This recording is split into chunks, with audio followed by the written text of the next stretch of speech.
Today I'm really happy to introduce our very own Cindy Baker, who is a really, really interesting contemporary artist, and we're thrilled to have you here. Thank you, Cindy. So the formal introduction goes like this. So Cindy is based out of Lethbridge, Alberta, and her artistic practice is driven by what she frames as a commitment to ethical community engagement and social inquiry. So those are the two kind of axes that drive her work. She also describes her work as contextually driven, right? So she's responding to contexts everywhere she goes. And the work is deeply interdisciplinary. It ranges from low-craft techniques like latch hooking to digital fabrication to live performance in many different genres. She holds an MFA from the University of Lethbridge, where she received a highly coveted Shirk grant for her MFA work on research between performance and the body. So live performance in the body in digital performance, the body in photographic performance. She has performed since then widely across Canada and internationally, from, for example, Open Space in Victoria, BC, all the way to Eastern Edge in St. John's, Newfoundland, and then internationally from the Soap Factory in Minneapolis, Minnesota, all the way to the highly regarded Anti-Fest in Kuopio, Finland, which was one of the most regarded international performance art festivals today. Baker is also represented locally by DC3 projects here in Edmonton. Today she's going to talk to us about taboo bodies and performance. She's going to discuss her interdisciplinary performance practice, particularly in relation to her theory of performance in the absence of the artist's body. The talk will focus on bodies that are socially unacceptable by contemporary neoliberal standards of health and productivity, and draw on the artist's research in the fields of gender studies, fact studies, disability theory, queer theory, and critical race theory. Please join me in welcoming Cindy Baker.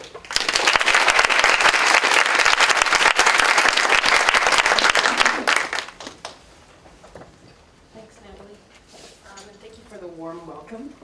It's nice to see so many familiar and unfamiliar faces in the crowd. So I'm going to talk a little bit about taboo bodies first and what I mean when I use the word taboo.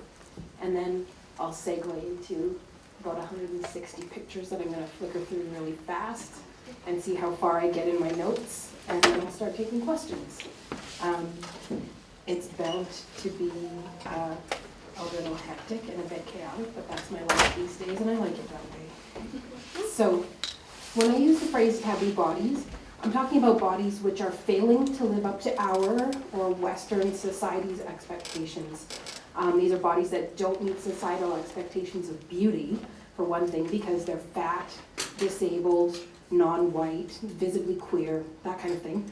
But they're also bodies which fail to live up to contemporary neoliberal expectations of health and productivity. So this is an idea that you might be a little less familiar with than sort of trying to live up to the beauty ideal. We live in a society which moralizes productivity, in which productivity is the sole marker of our worth, in which health, or our perceived health, is the key to that productivity. In this society, this Western neoliberal society, health has become a moral imperative, and that morality is marked upon our bodies. In this way, beauty has become intrinsically linked with morality as well. Beautiful bodies are productive, in part because they fall in line with society's message and are therefore productive as propaganda, because they act to normalize those standards, and in part because those bodies are the only ones allowed to play the roles of healthy, productive people in our media, in our professions, and in day-to-day life. There are myriad ways that our body's appearances are marked as unproductive. Fat people are lazy, sloppy, uncontrolled, unrestrained, self-indulgent. We take up more than our fair share of resources. Disabled bodies are sick, slow, weak, and a burden on the system. Queer bodies are degenerate and unwilling to perform productivity by society's standards, especially queer women's bodies. whose main productive goal should be motherhood. Non-white bodies are suspect as well, as they may have different standards, different priorities than the Western norm. If one should happen to be intersectionally identified as unproductive, for instance, a fat black woman, then you would be multiply cursed, such as the caricature of the welfare queen. People of color, and especially immigrants, are suspect as drains on our system. So these are all the ways that being other in our society mark us as being unproductive and unworthy of, making our fair share of the pie. If these bodies were allowed to perform productivity in our society, it would send the message that disability, fatness, otherness is okay, and that cannot be. When such bodies are celebrated in our media, it is because they have overcome our obvious limitations and are used as propaganda to make healthy, productive people work even harder. Images of fat people jogging or disabled athletes breaking speed records with the caption, "What's your excuse?" which are referred to in the disability community, by the way, as cripspiration porn, further marginalize other bodies and reinscribe the idea that our bodies are obstacles that must be overcome, and that normatively bodied people have no excuse not to perform as well as or better than. So I use the word taboo to imply that it's not a problem with our bodies, or with people's perceptions of our bodies even, but with society's expectations and treatment of the people who don't conform to those rigid standards. I personally used to fall into the trap of performing productivity in my own work. When I performed, I was careful to be a good fatty and show the audience as part of the work that I was working hard. So this first, I've lost my control. It's here? Excellent. This is one of my very first performances ever. It's called Plexiglass Box. In it, I made a plexiglass box on wheels, and I pushed it around all over the city, the country, give people a chance to see a real artist hard at work. This project wasn't meant to be about my body. It was meant to be a statement about the art world. It was also really, really hot in there. And the box was incredibly, incredibly heavy, many hundreds of pounds, close to a ton. There were just a few speaking holes and then a little slot that I could pass notes back and forth through. My body is visibly failing in lots of different ways in this project. When I need to take layers of clothing off because I'm sweating so much. This is during a period of time where all my hair is falling out. And so I realized on display in this project was not just an artist hard at work, but what people were reading is like a fat woman, or perhaps a sick fat woman. The thing is that my body is so visible and so marked as different, it's so taboo, that I can't divorce it from the content of my work. Often I do want to make work about fat bodies, women's bodies, disabled bodies. It is a big part of my lived experience, but often I don't. When I first made this project, I really conceptualized it as having nothing to do with bodies at all. I really wasn't thinking about bodies so much at the time.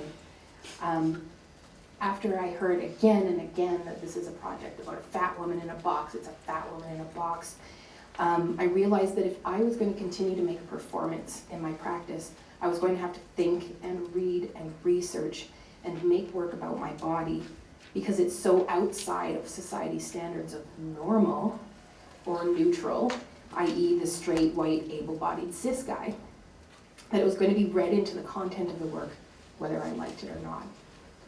So that doesn't make me any different than anyone else, except for the fact that my body is so visibly taboo. I'm just large enough that scientifically speaking, fatness is the first thing that's read onto my body, whereas the brain tends to read gender first, and we want to read gender first. I'm large enough that the brain will read fatness above all else. And so I'm so taboo that, that people are reading it onto me with every, instant, like millisecond meeting or image of me.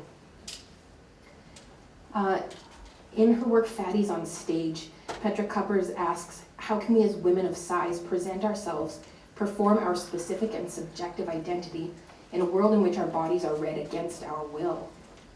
This is a question I've been grappling with for years, and it's been one of the major questions in my practice. Kuppers argues that fat splits away agency and subjectivity, takes away the voice, and acquires its own vocabulary.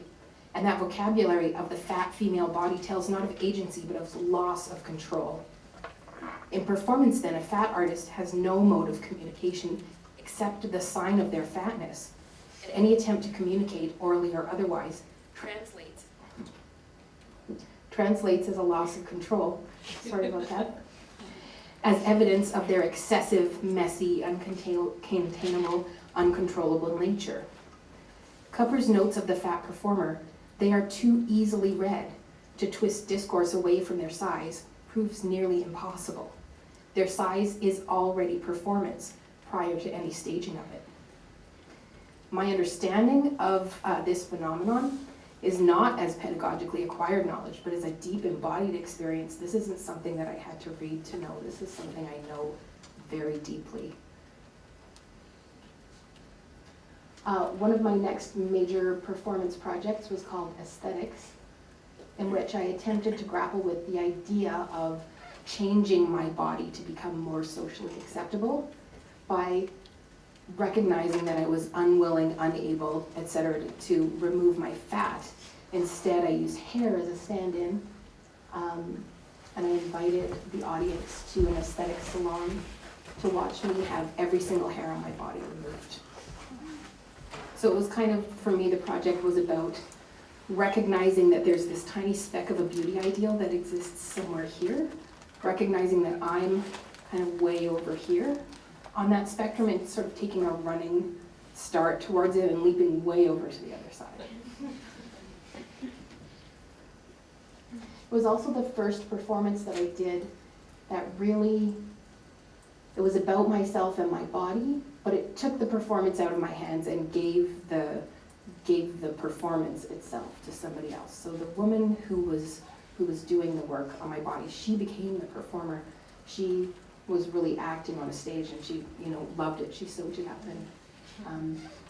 and it really became so much about her interaction with the audience, and the audience watching her interaction with me and how she interacted with, handled, sort of seemed to feel about my fat body.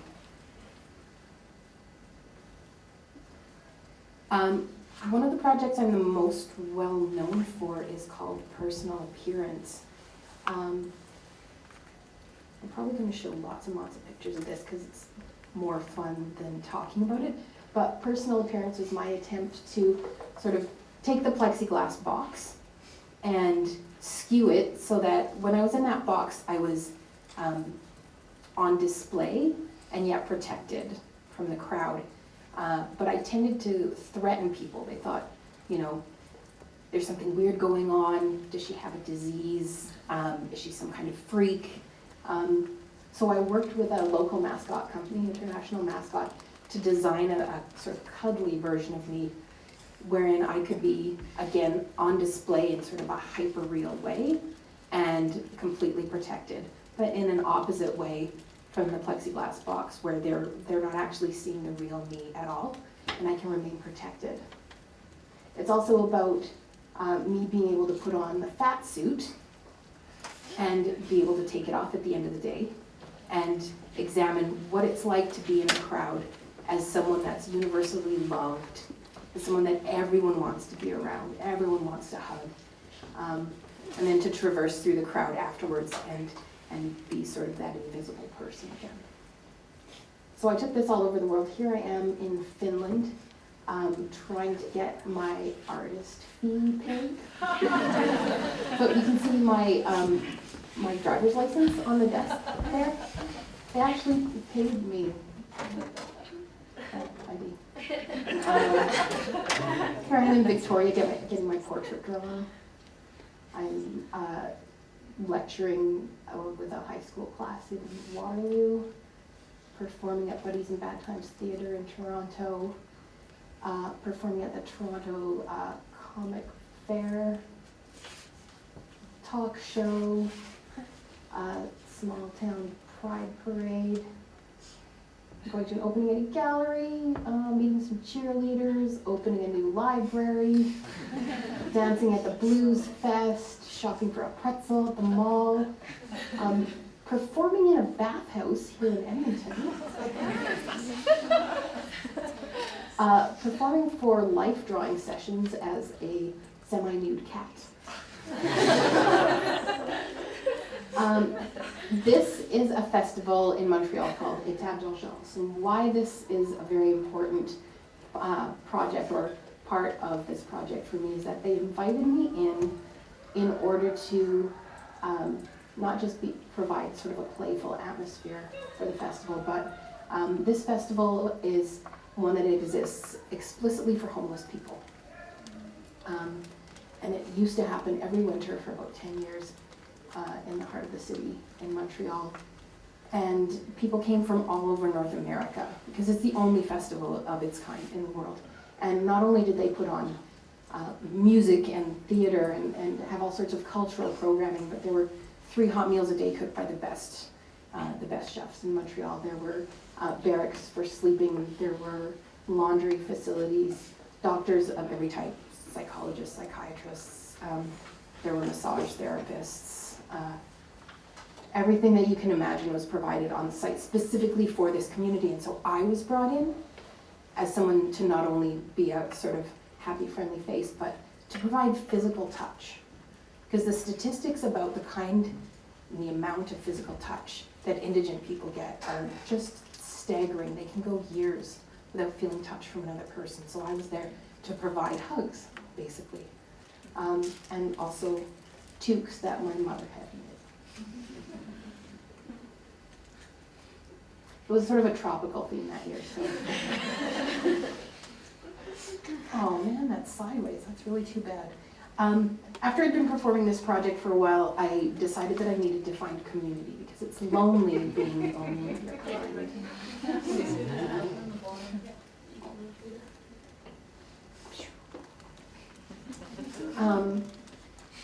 And there are a couple of mascot, like just blanket mascot conventions in the world, but they're in Japan.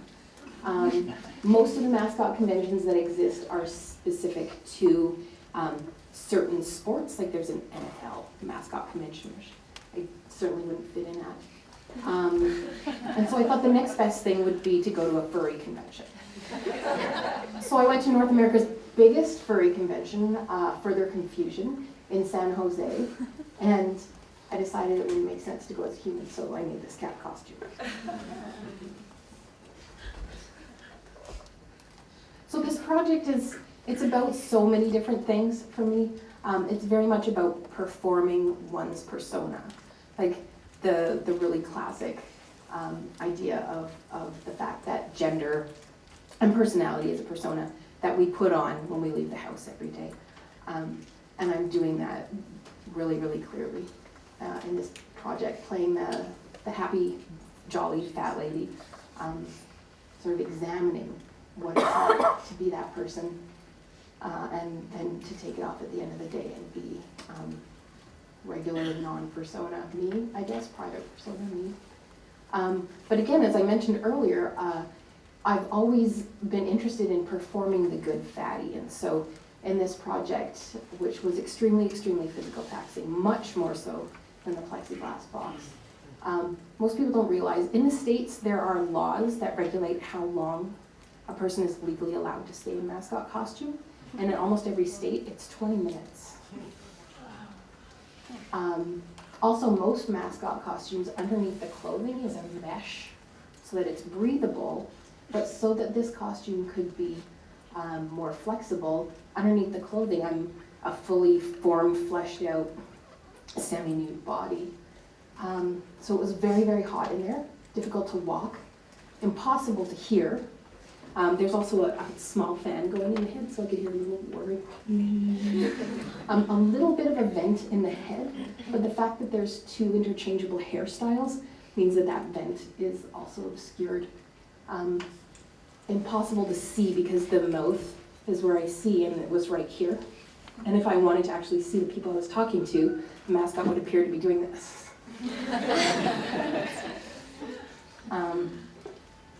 So in it, I did whatever I needed to do to perform whatever I was doing that day, and a lot of times what I was doing was attending performance art festivals and participatory performance festivals at that. So in this image, I am doing the Kuopio Hill 3-day, which is a 3-day marathon up the side of a mountain.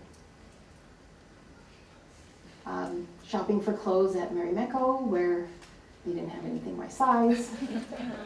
Acting as a ring bearer at Annie Sprinkle and Beth Stevens' Purple Wedding. All meeting the love of my life. High school. Running a marathon in the Glenbow Museum again. Lots of running in that mascot. Meeting children at a children's hospital, attending lectures, going to the library and looking for books, signing up for a library card.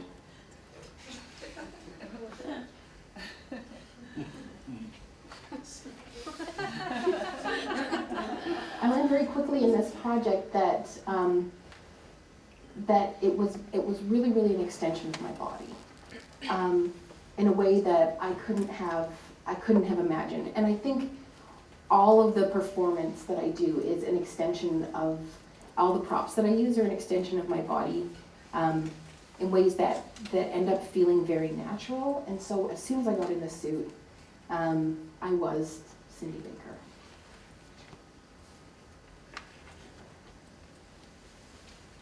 So most of my past performances were designed to be performed by my body at its most functional. Here I am at the top of the mountain. As a fat woman whose body is regarded as socially unacceptable at its most functional, my relapsing remitting multiple sclerosis sees my body fluctuate between merely uncomfortable to witness, invisible, needing of social guidance and reform, and the object of derision. The compound, fat, and disabled taboos of my body read to the general public as causally related, completely my fault, and totally within my control. By which I mean, if you see a fat woman on a cane, you assume that she has bad knees or bad hips. You don't assume that it's a disease that is completely unrelated to her fatness. My body at its best is not perfect by any means, but whenever I've conceptualized a new performance, I imagine performing it in my most perfect state. In other words, I performed despite the perceived social failings of my body. Sometimes these failings have been the subject of the work, but only in the most conceptual and theoretical way, which upon reflection have often been defensive of my body and its socially unacceptable features. The work forced me to prove myself as a good fatty or a good crip by pushing my physical limits. This tendency has resulted not only in the common post-performance crash experienced by many performers of all types, regardless of their embodiment, but in fact some serious physical illness and setbacks due to forcing my body to do things which I know will cause it harm.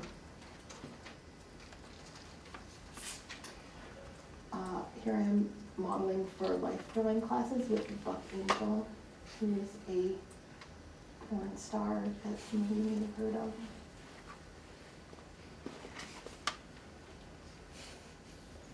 This is here in Edmonton at the Exposure Festival.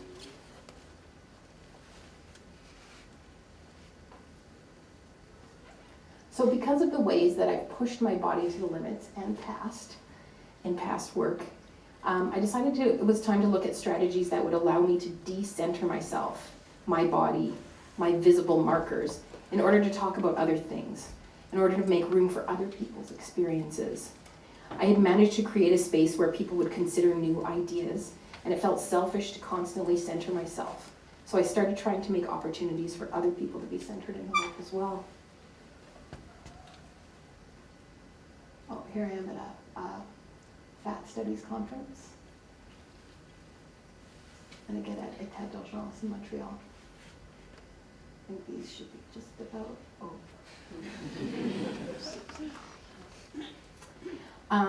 this project is called Fashion Plate. It's a performance that I did in Toronto in 2008, in which I asked the audience to design clothes for me, imagining me as sort of a fashion plate without giving them any tools to measure anything. So they had to figure out by measuring against themselves, imagining me, getting their arms around me, getting fabric around me, etc. Imagine me as a beautiful person wearing their clothes that had to look good. The project was about talking to people at least as much as it was about making work, because talking to people about what my work is about has always been a real intrinsic part of the work.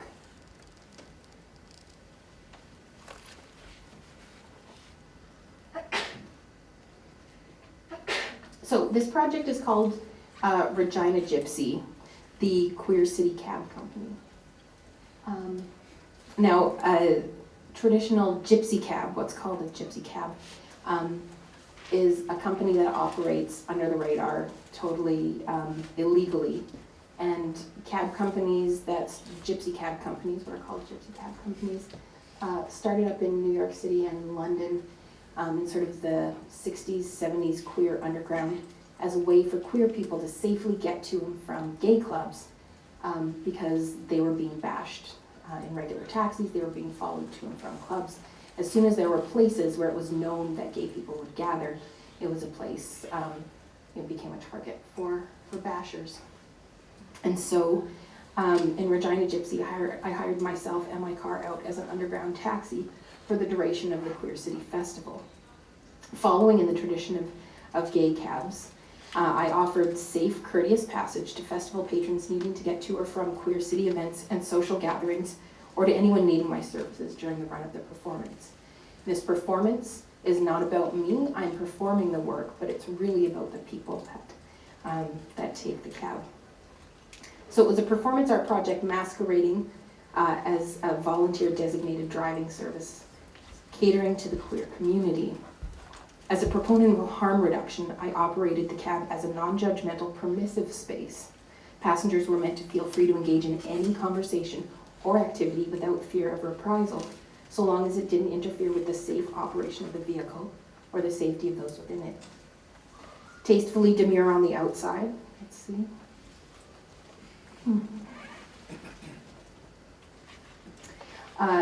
The inside of the cab was decked out like a gay gypsy caravan, replete with disco balls, chandeliers, paper flowers, tassels, decadent drapery, and throw pillows. Why? What am I doing? I don't care.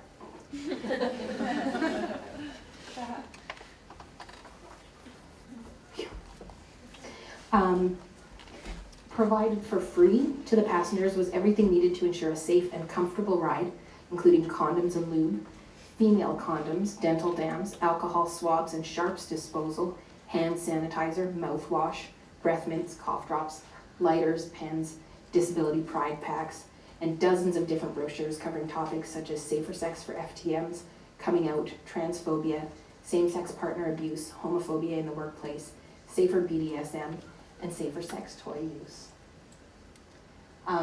I'll mention just in passing at this point that I am a person of Roma heritage, and so I use the word gypsy not unthoughtfully.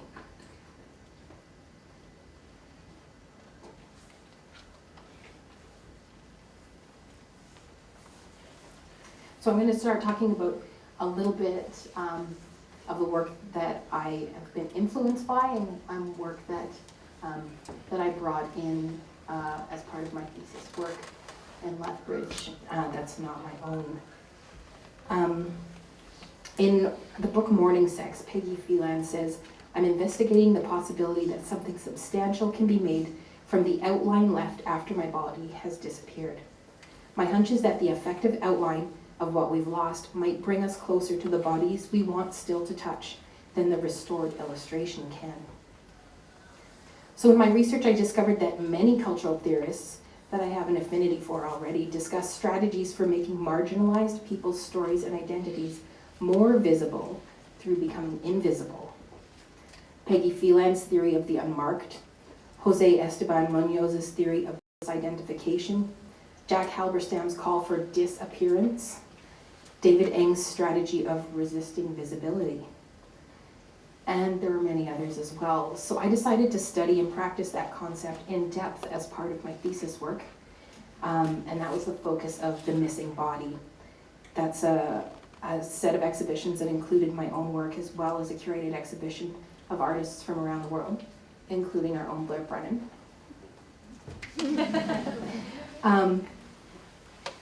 And as well Rachel Herrick. I'll just flip to the first image up here. The Museum for Obese Conservation Studies. Accepted definitions of performance art agree that at its most basic, performance art requires the presence of a body in space over time, physical rather than just conceptual or figurative presence. I challenge that definition, arguing that it must not be taken for granted that the art of a performance exists in the artist's body.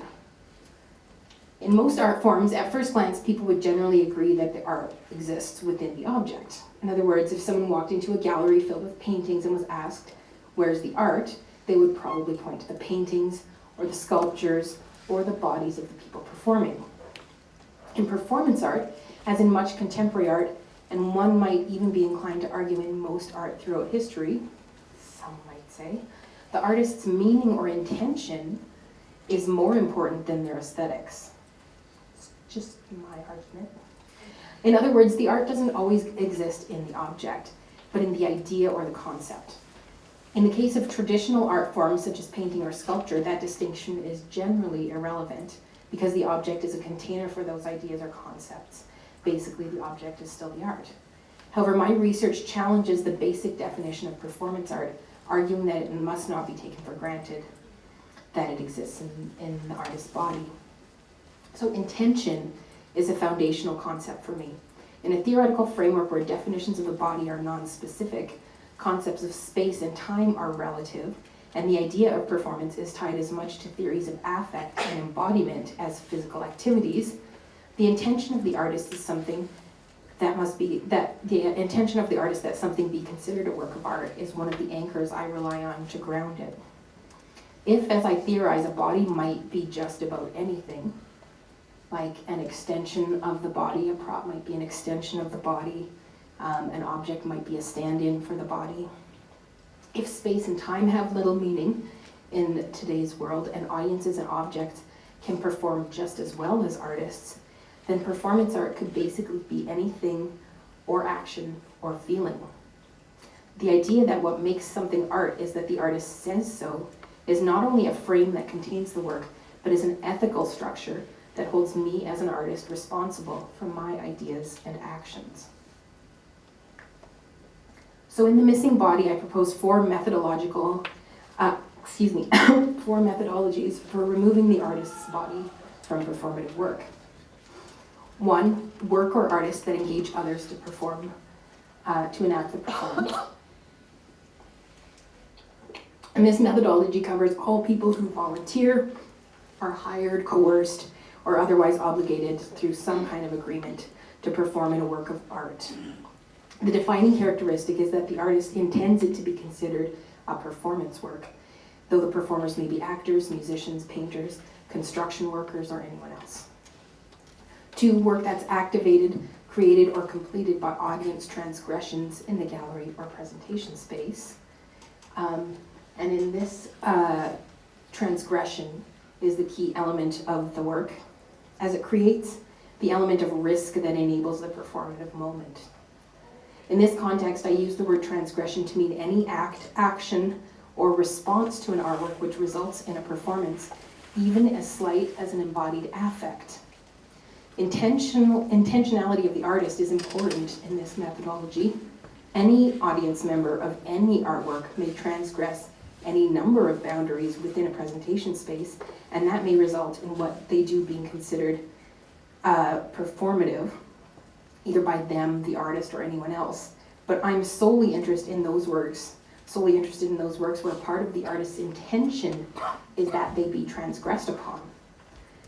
I'm not concerned with whether the artist would explicitly use the word performance in relation to this kind of work, as I know the definition of performance art is extremely contested, but that the artist has built into the art a desire that the audience would activate the work is the defining characteristic of this methodology. So you might think of a piece like Portrait of Ross by Torres, which is a pile of candy that you're not explicitly invited to take any of. But if you should happen to take it, then it might represent the wasting of the artist's lover's body due to HIV and AIDS.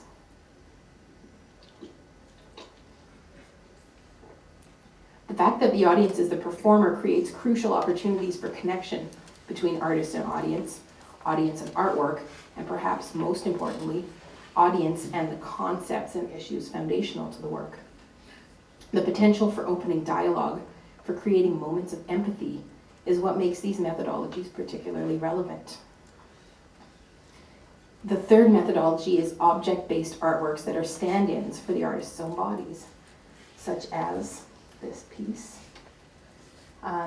Rachel Herrick has made these mannequins of herself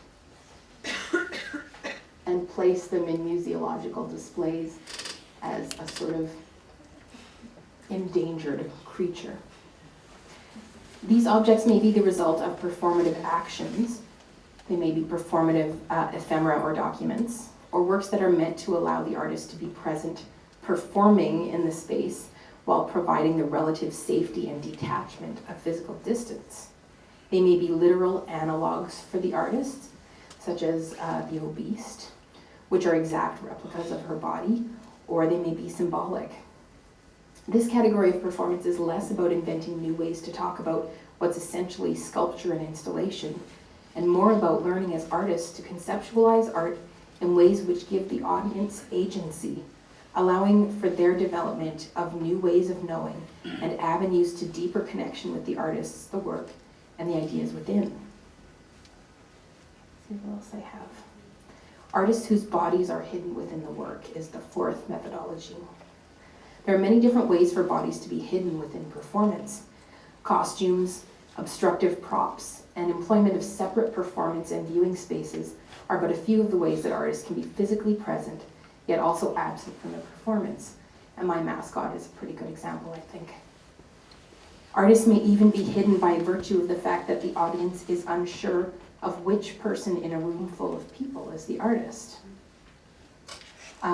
Through Peggy Phelan's reading of the surveilled body, which suggests that in the absence of eye contact, the observed body does not exist, even those artists whose bodies are physically visible, if their vision is obscured, can be considered hidden.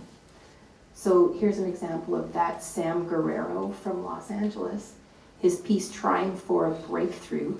He's encased his head in a piñata and is trying to break it off by hitting himself in the head.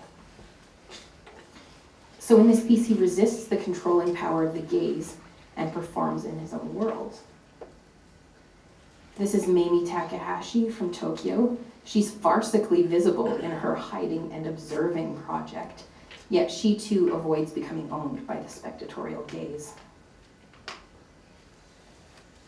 Risk, transgression, and a false illusion of distance are all potential factors in this approach that are taken on by both artist and audience member, facilitating a capacity for intimacy between artist and audience that few artworks can. These four methodologies can be effective strategies for opening dialogue about concepts and ideas that are otherwise difficult to broach, particularly those topics that address corporeality and identity, such as the work that I do. Removing the artist's body from the performance can create opportunities for those on the outside of the performance to step inside the work, physically, conceptually, or symbolically. By de-emphasizing their own bodies, performance artists refocus attention away from themselves. They can privilege others' experiences, dismantle boundaries between performer and audience, and disrupt unequal power dynamics in the presentation space. Artists can use these strategies to, among other things, make work about sociocultural issues, give voice to people within marginalized groups, including those whose race, class, gender, ability, bodies, or sexuality differ from the dominant culture and who are systemically silenced. They can use these strategies to resist the dominant narrative, resist their own victimization or re-traumatization, or challenge the role of the institution and those within it. Recentering where the art resides takes the spotlight off of the object or the body and shines a light on the margins. Denying the artist's centrality as the locus of the performance rejects the rarefied position of the artist, hiding one body in order to substitute others' bodies, knowledge, and experience in their place. I think that might be a good place to stop for questions.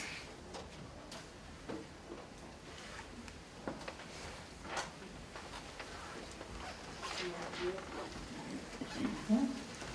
Quick different question. In aesthetics, having all of your hairs around, does that hurt? A little bit, but I don't think I'm really sensitive in that way. To be perfectly honest, the hair on the top of my head was shaved. Oh. Everything else was waxed, sugared, threaded, or plucked. I found the backs of my knees to be the most sensitive, honestly. What I found really interesting about the mascot costume is sort of people treated you with more respect in the way that they interacted with your body.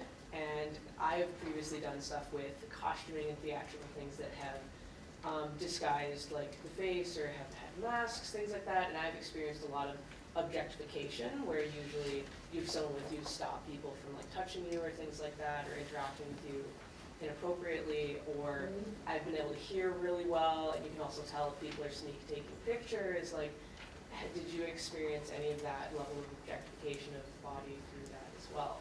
One thing that didn't happen to me is getting punched in the groin or kicked in the groin, which apparently happens to mascots a lot.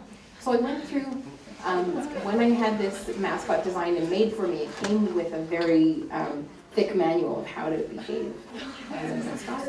And it had like helpful hints in it, like don't forget to wag your tail. But it also had really, really interesting information in it about the psychological damage that's inflicted upon people when they see a mascot without their head. Because we have such, we suspend our disbelief so totally when it comes to mascots that on some level, our brains truly believe that what's in front of us is real. So I wasn't a cartoon character so much as a hyper sexualized woman. So I didn't get people punching, hitting, spitting on me, wanting to fight me, but I actually at home have an entire folder of images of mostly drunk, middle-aged white guys feeling me up, grabbing my breasts, tongue kissing me, lifting up my skirt. So the kind of objectification that I received in the mascot is like a little bit different than I think most mascots receive. But again, like this thing has breasts out to here. It's the fat woman's body is both repulsive and hypersexualized, and I think that was something that I saw in the mascot a lot. I also, a really common response from slightly younger men was that a dude would like grab my ass or kiss me or whatever, and then his friend would go, "Oh, you're gay, that's a dude in there." So very interesting social experiment, which is what a lot of the work is really about.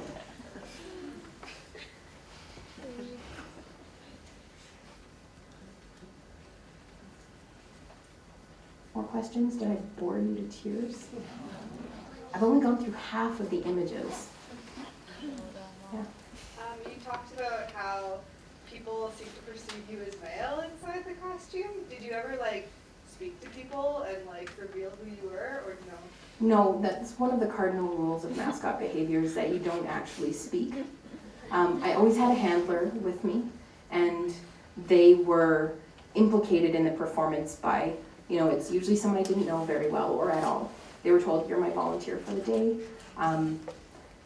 People want to ask questions. They know not to ask me. They know to talk to you. They know you can't, that I can't talk. People know how it goes with mascots. And they would be forced to try and handle these questions. Who is this? Oh, it's Cindy Baker. Who's Cindy Baker? She's an artist visiting from Saskatchewan at the time. Oh, well, who's in the costume? Oh, that's Cindy Baker. Okay, well then I meant like who's the character? Oh, it's Cindy Baker. Like, oh, when's the show? Where is it being held? Like, no, this is it. Yeah. And I really like giving people that little puzzle to walk away with it, that even if they aren't able to grapple with any of those sort of broader ideas that I'm trying to bring to the work or the world or explore for myself, they're walking away with a little piece of the puzzle. Yeah. In the back. Hi. Yeah, so what's really kind of exciting and almost overwhelming is that within my lifetime, I've seen the word art become incredibly huge, to contain so many different ways of seeing art or defining art, that at first I guess I kind of had a bit of a resistance to your stuff, especially at the beginning when it seemed almost sociology, psychology, and all this, but then I realized that in fact it's happening a lot. I mean, there's just every possible way of interpreting something as art now, and including something as art. Would you comment on that? Yeah, well, I mean, I didn't have anything to do with breaking any new ground in that regard. That's been going on for, 100 or 200 years. And maybe it hasn't sort of seeped into the groundwater in a way that the general populace says, like, yes, anything can be art. But, like ever since a urinal was called a sculpture and put on display, the world has been turned on its head in terms of what art is or can be, I think. I'm not 200 years old, and that's happened within my lifetime. So I'm talking about something quite recent. That's what's so interesting to me, is that we've become far more tolerant. We were actually, at one time, we had some very specific ideas about what art should be, right? And it often was, quote unquote, fine art. And now it includes a lot of things. And that's pretty recent. That is within, since after the Second World War, I think. We might have to agree to disagree on that one. I mean, I'm from here, and I went to the University of Alberta at a time when modernism was like sort of still championed as the end all and be all of art. But even then I knew that there were a lot of other things that I was told were not art, or I wasn't told could be art, that were in fact art at that time. And I think that what the world knows as art now is definitely changing, and what people are able to consider as art has changed. But I think what I like to call the research and development arm of the art world has been working on this underground stuff for quite a long time. But it's more than underground. It's we have art that combines visuals with music and with sound. We have art that's used as therapy. I have a sister-in-law who makes the most incredibly creative cards in the world, and I tell her she's an artist. I probably wouldn't have done that 30 years ago. I would have thought that this is just sort of kitsch. But now it seems to me that it's quite wonderful. Even the way somebody dresses. People are freer now to express their own being through the way they dress, and in Edmonton, and I love it. You know what I'm saying? Or the way they decorate their bike, or so on and so forth. So maybe you and I are on the same page, but I'm just trying to say that I've seen art expand to include so much more than it used to. Right. Thank you. I'm going to take your question in the back. I was interested to know how you, these performances, how you find ways for them to live on. So performances you do you then disseminate them in photographs or make videos? How do you? They live on in my lectures, which I do a lot of. They live on in the education system. My work is taught fairly broadly, I think, and in other people's research. I do a lot of interviews and that kind of thing. I don't make a lot of work that is a performance and then has an element that exists to be exhibited. I do make a lot of objects as well, but I'm not talking about them so much today, but I make things to be exhibited and or sold or owned by a person or an institution. Some of my work lives on more in writing than as image. I don't tend to make a lot of video documents of my work. And I do make some work that isn't meant to be documented much at all. So Regina Gypsy, for example, I don't even tell people what happened in that work. I can talk about the project in general. I can talk about how successful or unsuccessful it was and some vague anecdotes. But really it was a non-judgmental, permissive space, and people took it for what it was. And I was very happy about that, but I have sort of an ethical contract with them not to tell the world exactly what it is that happened. Some of my works I get to remake. For instance, Fashion Plate that I showed just a couple of images of. I'm remaking that Fashion Plate 2017 collection in Richmond, Virginia this spring. So kind of reimagining it for a very different world that's seen some major changes, and a body that's seen some major changes, and a practice that's gone through a lot of shifts as well. So I'm really excited to see how it'll shift. So another question. Yeah. So the gypsy piece that you made, you took no photographic documentation at all? No, so I showed a couple pictures of the car and selfies of me inside the car, but there's no documents from the performance itself. Yeah. So in your Plexiglass piece, I was interested, you said that many people were repulsed and disgusted and stuff, but I was struck by the one image of you smiling with this woman and it seemed you're engaging. Did you find people were coming up at all and being sincere in their questioning about the piece, and were you offering that explanation? And would you consider that in line with what you were saying about changing the audience perceptions of their ways of knowing? Yeah, for sure, absolutely. In all my performance work, I'm not an actor. I've never been that kind of performer. Whenever I perform, it's just me doing what it is that I'm doing. So when I'm in the mascot, I don't talk because mascots don't talk, but I'm really just me out in the world. So when I was in the Plexiglass Box, it was just me in a box. And if someone wanted to talk to me, like, sure, if I'm not on my way somewhere, then I'll stop and talk. Some people were repulsed and scared and a bit standoffish. Lots of people just wanted to know, hey, what's up?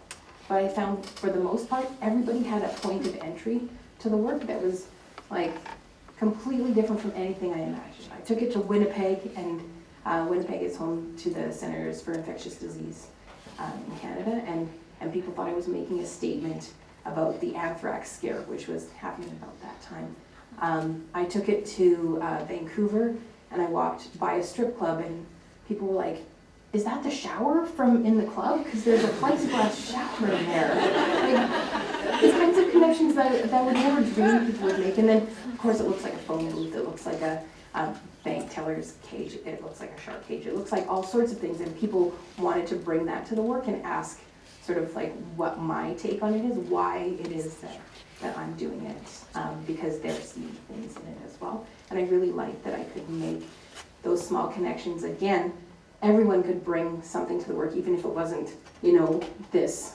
grand thing that I'm examining all of these ideas that I'm really excited about, interested, and curious to learn. And I don't expect everyone else out there to be like, let's grapple with these massive ideas until we figure them out. They're just like, whoa, there's this thing, and I'm walking away with something valuable, and I'm really excited about that. That was, that's the pleasure for me in being able to make that kind of work.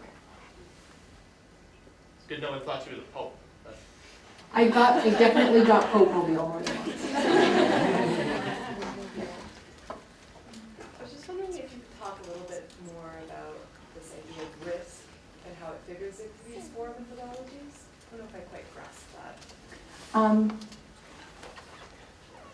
Performance artist and theorist Paul Couillard, who's in Toronto, his definition of performance art is bodies at risk in space over time. And so in my work, I'm challenging the basic idea of what a body is, what space and time are. But I think that risk is a really, really important element of that for performance art. So it's a little bit different from, say, dance work or theater, where things are more tightly controlled, choreographed, where there are precautions taken to remove as much risk as possible. Risk to the performers, risk to the audience, as well as risk in unexpected things happening. But I think in performance art, a really, really intrinsic element is that the unexpected is what you're out there to do, what you're there to figure out, what you're excited about.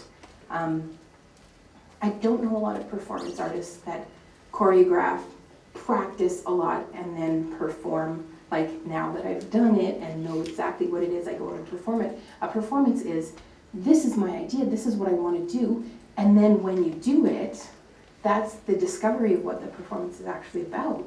There's a lot of risk in that.